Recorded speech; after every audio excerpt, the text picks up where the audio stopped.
All right, everyone calm down, take a seat. Everyone here has done an exceptional and an incredible job so far, and I am extremely proud of every single one of you, except for one.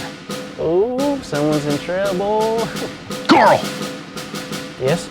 Do you want to be here, son? Yes, sir, Mr. Seahorse. Don't call me that. Don't call you what, Mr. Seahorse? Mr. Seahorse. No, I'm Carl.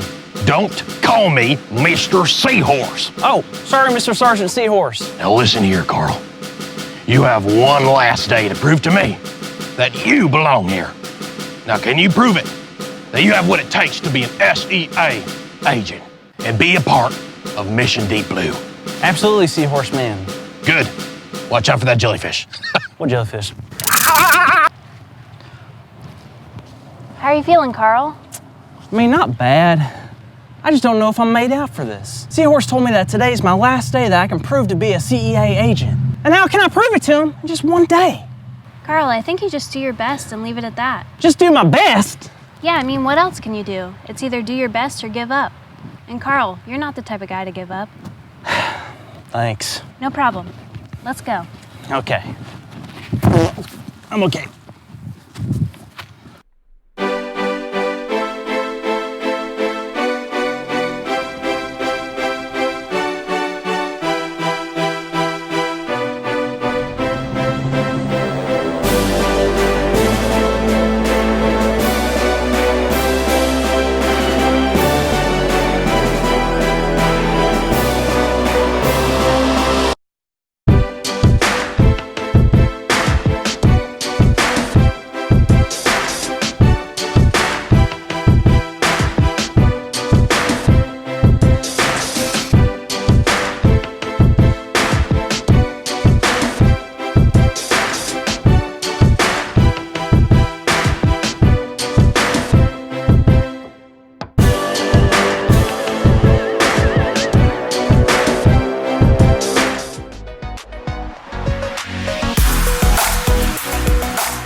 Hey all you kiddos, I hope that you're having a super fun vacation Bible camp out there wherever you are, because it's time for our Bible story of the week.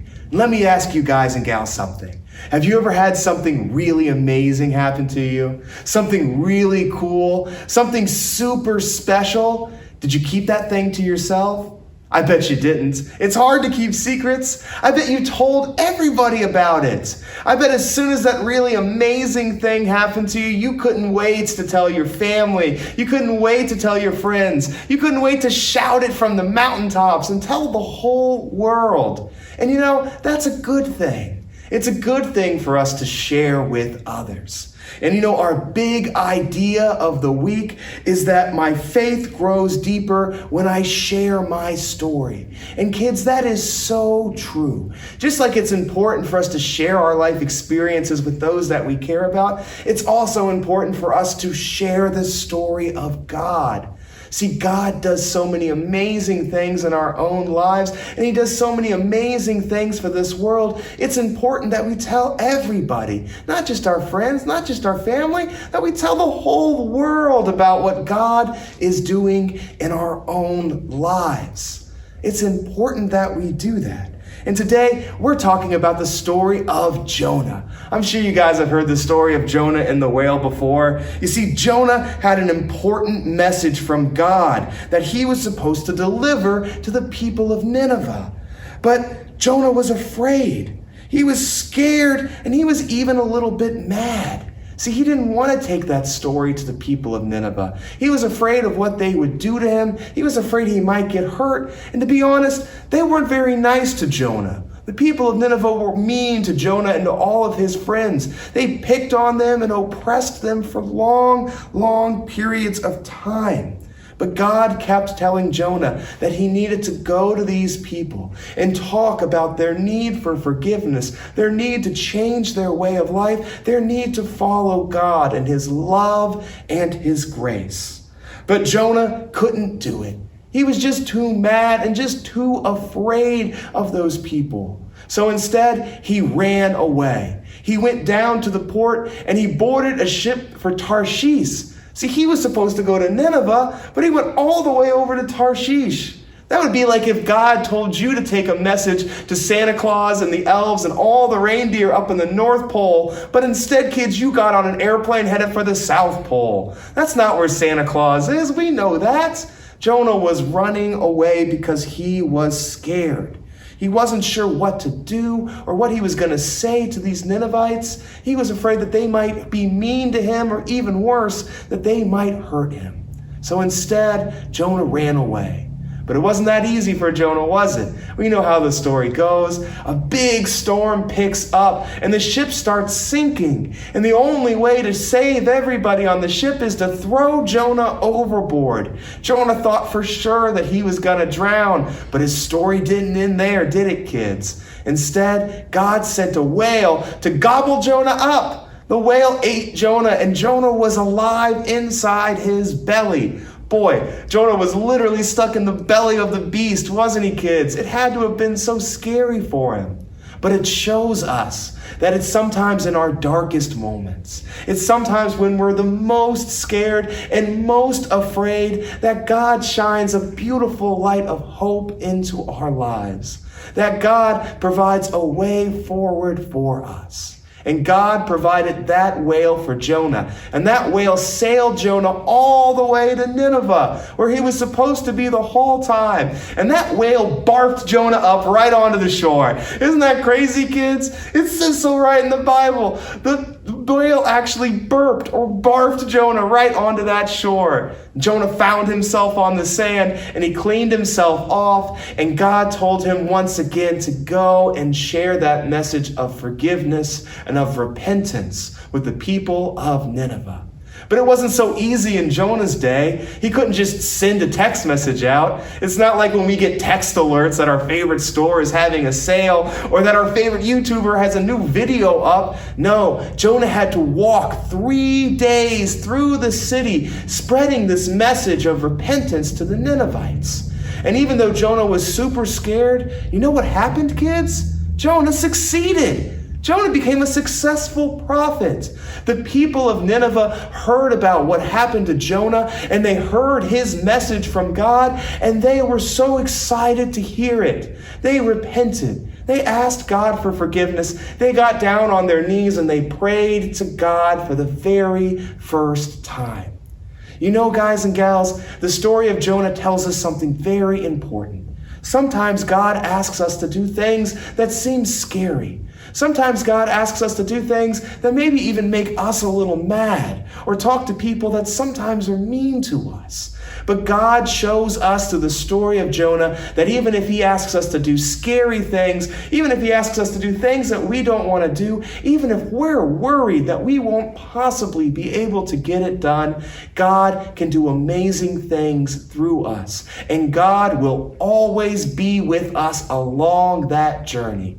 You don't have to be scared because God is with you. And God is doing amazing things in your lives, kids. There are things that he is doing just in your life that he wants you to share with the whole world. He wants you to tell them the messages that you're learning here at VBC. He wants them to tell you about the experiences that you have on Sunday mornings at our worship services. He wants you to share your story with the world because your story is special and unique. And that story is going to make a big difference in somebody's life one day. So we can't be like Jonah, too afraid or too scared. We can't run away from our problems either. We have to face them, but we can face them always knowing that God is on our side, that we're never alone, and that he is capable of doing the most amazing stuff, things that we couldn't even imagine possible.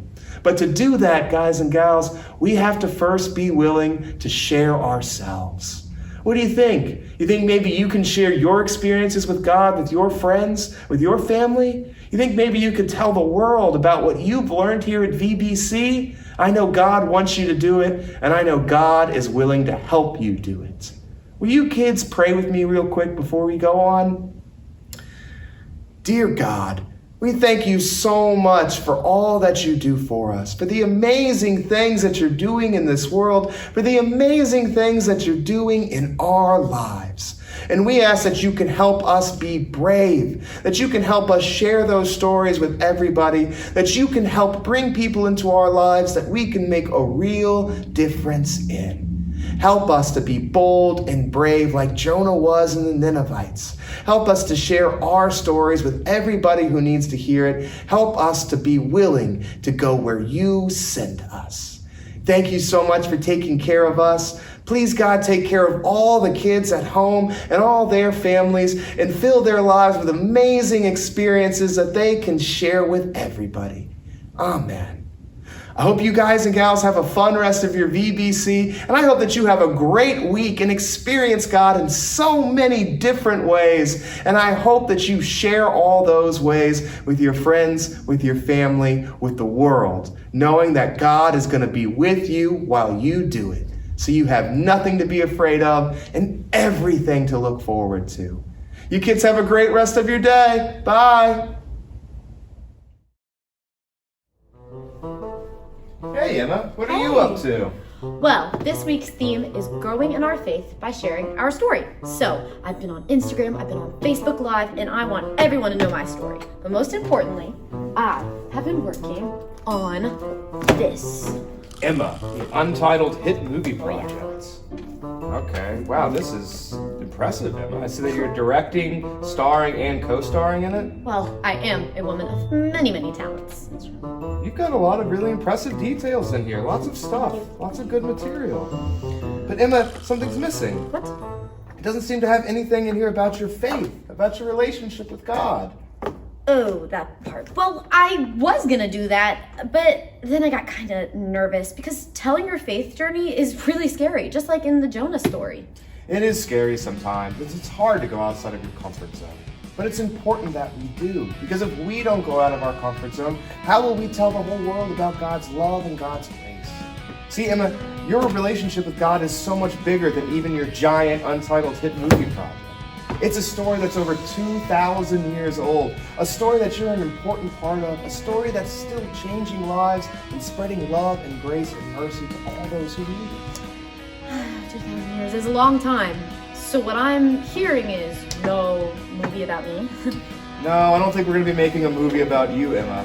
But we can work with these kids and make great VBC videos so that they can learn all about God and learn how important it is that they share their faith, their experiences with others. I guess that sounds good too. Oh, come on, it'll be fun. Let's go give it a try. All right.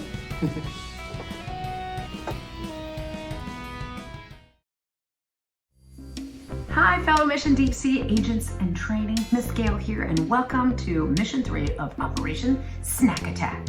This week, kids, friends, we are gonna do some trail mix. So what is trail mix? Simply stated, it's a snack mix.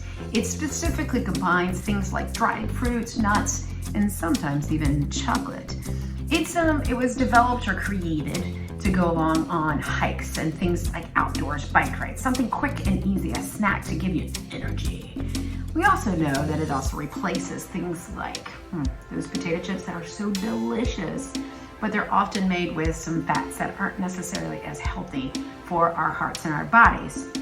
So I've got some fun facts that I want to share with you before we get into creating our own trail mix. So friends, trail mix has a long history.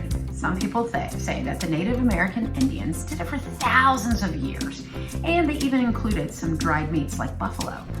Others say that it was invented in about 1910, that's a long time ago, when this camper decided to put it in his camping guide. So he wrote down a recipe, if you will, and suggested it to people. It was pretty cool. Some other folks said it's about 1968, where these two surfers in California, they needed a snack, a quick snack that they could take on the go to give them that energy to ride those waves. Cowabunga.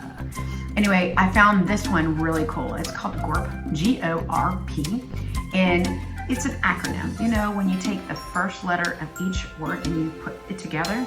So think about it this way: granola, oats, raisins, and peanuts. Or good old raisins and peanuts. Nowadays, friends, you can find many different recipes on that big old internet machine out there. And I'm sure your moms and dads and grandmas and grandpas have their own ideas as well. So friends, this is something super simple that you can put together as a family, as a group. It's so much fun. And like I said, you can take it on the go. So oftentimes you mix sweet and salty. So we said that sometimes you can add that chocolate to it. Something as simple as M&Ms to add with maybe some delicious peanuts. Or maybe, hey, my daughter Emma loves marshmallows. Sometimes I throw those into it, just a little bit. Goldfish, yeah, you know it, for the salty, or maybe even pretzels. I have one today that I want to share with you that reminds me of the beach. And you know, we've been talking about deep sea missions. And this is basically, well, it isn't basically, it is. It's raisins, yogurt covered raisins, peanuts, cashews, and some dried pineapple. Absolutely delicious. Oftentimes you have some of it in your own pantry, so you don't have to go out to the store. But this week I wanted to get you a jump start. So in your crate, you will have some sort of salty component with some sort of sweet. Remember, be careful. Always ask moms, dads, grandmas, and grandpas. Some people have allergies. It might make them sick if you mix these things together, or there's one part in it that you're not sure of what's in there. So always talk to them. And of course, wash those hands. Don't forget to do that. Anyway, so I was thinking about this. When I go on my hikes, I usually put in a Ziploc baggie. But our Bible story this week had something super cool. We were talking about Jonah, remember? Jonah gets in what? He's trying to escape. He disobeyed God. He gets on a moped? Nope. Bicycle? Nope. A car? Nope. He got up on a boat, of course. And what a cool idea. Let's work out those fingers and learn how to make an origami boat. And my captain, my friend, our pastor, Spencer, is gonna teach you how to make an origami boat where you can actually, it's a vessel for something that you can put your trail mix, your delicious snack when you're taking a break to eat out of. All right, so take it away, Pastor Spencer. Hey, all you guys and gals out there. This is Pastor Spencer here, and I am so excited to show you all how to make one of these really cool paper boats. I learned how to make these when I was a little kid, and I love making them. They're super simple, and they're super fun, and guess what? They actually float on water when you put them in the tub or in your sink. And these things are gonna make the perfect little bowl for our snack food today. So come on, let's get started. All right, guys and gals, so what we're gonna be making today is one of these cool little paper boats. And all you have to do to make it is just fold some pieces of paper. So I'm gonna show you everything you need and everything that you need to do. So when you're making one of these paper boats, you can use just a regular piece of computer paper if you wanna make a bigger one. That's perfectly fine if you wanna do that. Now what I like to do actually is take a regular piece of printer paper and cut it in half. That way you can make a slightly smaller boat and it's not quite as big of a fold that you have to make. But whatever you guys want to use is A-okay. I'm going to use this little piece of blue paper here to start for today. So I'm sure you guys and gals out there learned in school about the hot dog hamburger fold. If you haven't, hot dog hamburger is when you fold it like that, and hot dog is when you fold it lengthways. When I was out in Colorado, I found out that some kids like to say that they used taco folds or burrito folds. But what we're gonna need today is a burrito or a hot dog fold. So to start out, you're just gonna take your piece of paper and you're gonna fold it right in half lengthwise. See? Just gonna put some pressure down. So what we're left with is a nice hot dog or a burrito fold, as you can see there. Just folded it in half. After you fold it in half, you're gonna open it up. Just flatten it out a bit. Please press down on it, make it nice and flat, because we are going to use that line to help us make our other folds. So after we lay it flat, I'm going to take this first piece of paper here, first side of the paper here, and I am going to fold that right up into that crease that we made. I'm going to use that crease in the paper as a measurement for this one. And I just fold that piece of paper lengthwise, right even with the crease. See there, you can see right there, guys. There's our little crease on the inside so we know where to fold to. Real simple. Make sure it's nice and folded. Now we're going to take the other half of the paper and we're going to do the exact same thing. We're going to just fold that paper right up to that crease. That way we know exactly where we want it to be, right in the half. See? Just folding that right up to that crease. Putting a little bit of pressure on it so it stays folded. And what we're left with is this guy. A little bit longer. And as you can see, those two pieces of paper, those two sides of the paper are just folded nicely right into the middle of it. All right. After you guys and gals have done that, what we're going to do is take each corner and we are going to fold it in right to that crease, right to where that half mark is that we made in the paper. See? Just making a little fold there. Just a little pad, like you're folding over the corner of a book to save your place, right? And we are going to do that on each corner. So take this corner, fold it up, make a little triangle at the top, see? Good job. Now, we go to the other side, take a corner, fold it in to make a triangle. Take the last one, fold it in to make a triangle. All right, good job. So at this point, what we should have is something that looks just like this, just like this. See, you guys got it? All right, now what we're gonna do is we're gonna fold each corner in one more time. See? Fold the corner over. Make an even sharper triangle or a point. Just like that. See what I did? I just took the triangle and I folded it in one more time. Now I'm going to go to the other side.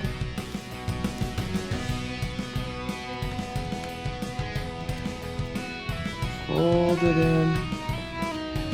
Make another triangle. So this is what we should be left with on our first side. We're going to try to make a point there. It's okay if it's not perfectly pointed. That's perfectly fine too, guys. It doesn't have to be perfect the first time you make it. But we're going to go to the other side. And we're going to do the same thing. Fold it in. Make a sharper triangle. There's the first side. Now, oops. See? Even Spencer sometimes makes mistakes. Fold it in. Sharper triangle. Okay, guys and gals. So what we should be left with at this point is something that looks like this. You see? Got all of our sides folded in, making a nice little point there on the top. And this is where it gets kind of tricky, okay? So what we're gonna do is we're gonna take each half and we're gonna fold it in. We're kind of gonna flip the whole boat inside out. I know that sounds kind of crazy, but bear with me, I'll show you. So you just kind of open up the sandwich, and right where those creases are on the inside, you see that? You're gonna use your outside hand. You're just gonna kind of push them in and flip them inside out. It's okay, it's gonna get a little wrinkled when you do this, but that's okay because we can always fix that later.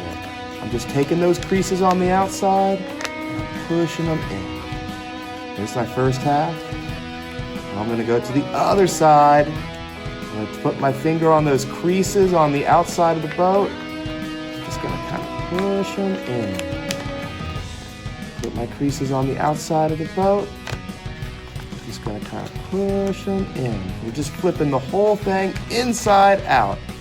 And see, once you start getting them all going, just kind of keep pushing them outwards until they're nice and flat and even. See? Isn't that cool, kids?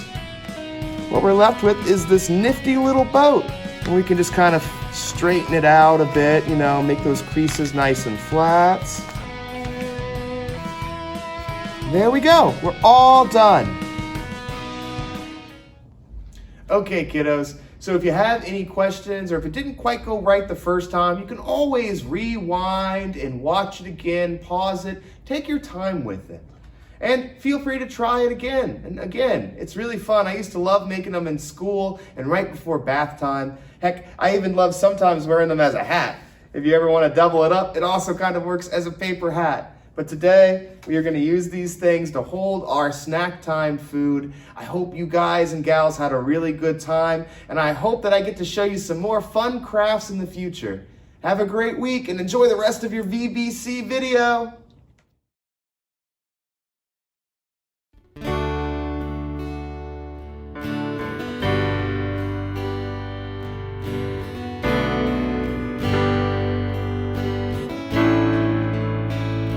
Your love is deep, your love is high, your love is long, your love is wide, your love is deep, your love is high, your love is long, your love is wide, your love is deeper than my view of grace.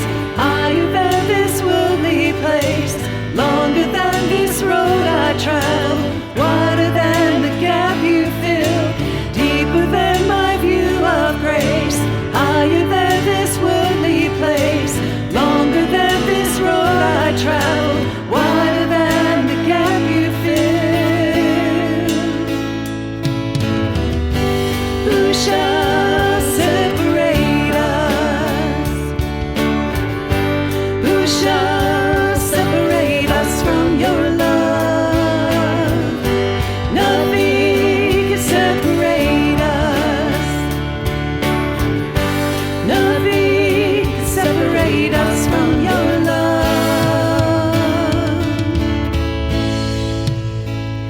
Your love is deep. Your love is high. Your love is long. Your love is wide, your love is deep, your love is